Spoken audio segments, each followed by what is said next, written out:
오늘도 말씀의 은혜와 기도응답의 은혜가 넘치기를 소원합니다. 함께 묵상하실 말씀은 역대하 5장 1절에서 14절 말씀입니다. 같이 말씀 읽겠습니다. 솔로몬이 여호와의 전을 위하여 만드는 모든 일을 마친지라. 이에 솔로몬이 그의 아버지 다윗이 드린 은과 금과 모든 기구를 가져다가 하나님의 전 곳간에 두었더라.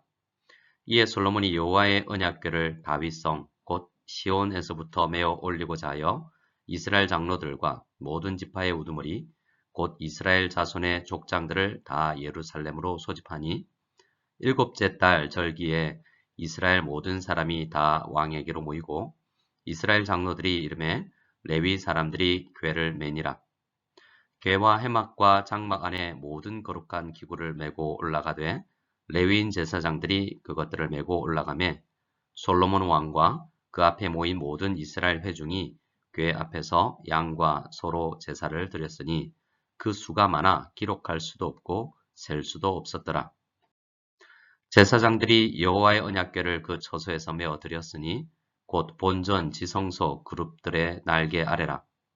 그룹들이 궤 처소 위에서 날개를 펴서 궤와 그 채를 덮었는데 그 채가 길어서 궤에서 나오므로 그 끝이 본전 앞에서 보이나 밖에서는 보이지 아니하며 그 궤가 오늘까지 그곳에 있으며 궤 안에는 두 돌판 외에 아무것도 없으니 이것은 이스라엘 자손이 애굽에서 나온 후 여호와께서 그들의 언약을 세우실 때 모세가 호렙에서 그 안에 넣은 것이더라.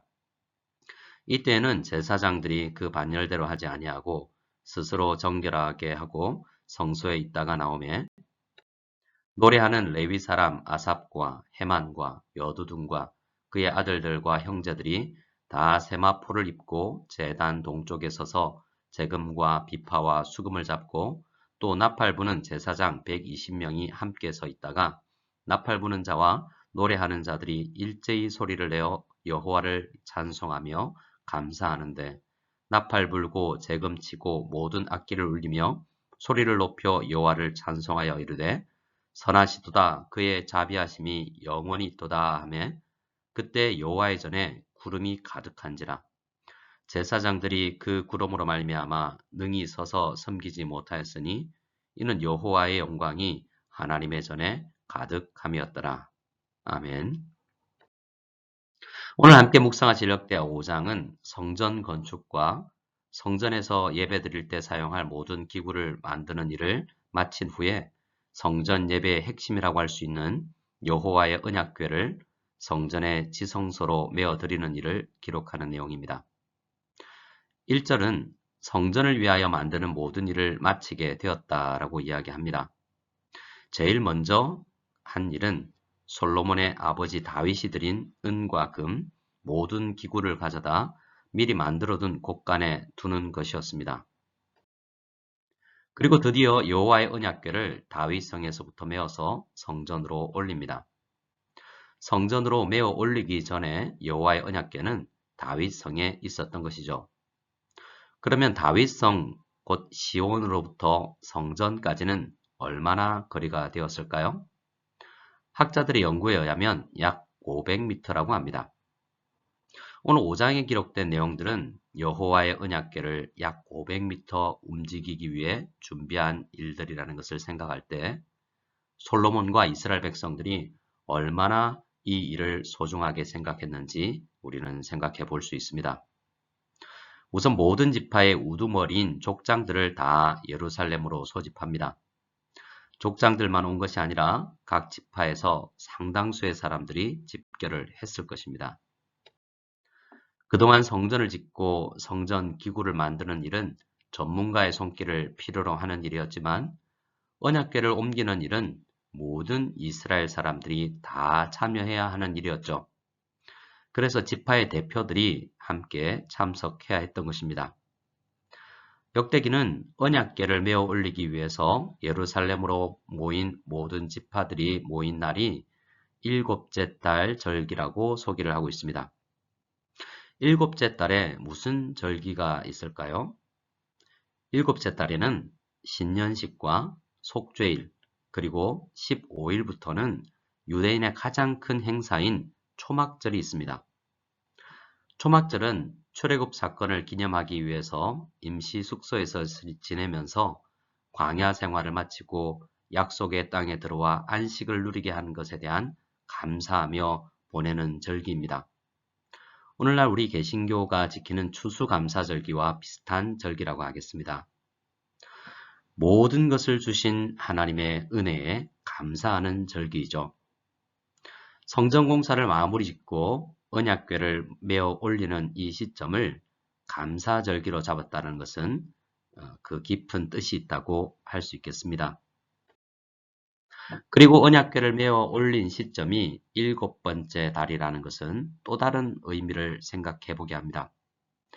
열왕기상 6장 말씀을 보면 7년 동안 성전 건축이 모두 끝난 시점이 솔로몬 왕 즉위 11년 8째 달이라고 합니다. 그런데 오늘 우리 본문 역대하 5장에서는 언약궤를 메어 올린 날이 7번째 달이라고 하죠. 그러면 한 달의 차이가 나지 않습니까? 그런데 성경 어디에도 이 날이 솔로몬 즉위 몇 년이라고 이야기하지 않습니다. 8째 달에 성전이 완공된 이후에 분명히 옮겼을 것이니 최소 11개월의 차이가 나는 것입니다. 어떤 학자들은 이 성전이 완공된 이후에 왕궁도 지었는데 왕궁은 13년 동안 지었습니다.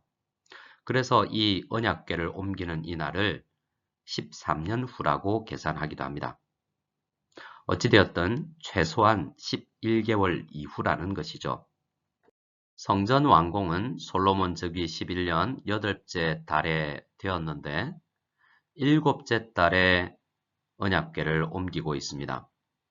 정확히 몇 년 이후인지는 모르지만 최소 11개월 이후라는 것이죠.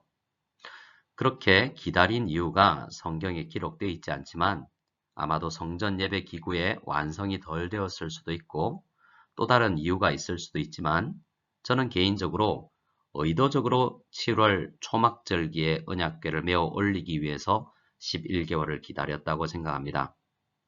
그것이 오늘 역대기가 강조하는 언약궤를 메어 올리는 일에 대한 중요성에 부합하는 시점이라고 보는 것입니다. 솔로몬과 당시 제사장들과 백성들의 장로들은 언약궤를 메어 올리는 일의 중요성을 함께 고민하면서 적당한 시점을 생각했을 것입니다. 조금 더 기다리더라도 가장 적합한 날짜를 정했던 것이죠.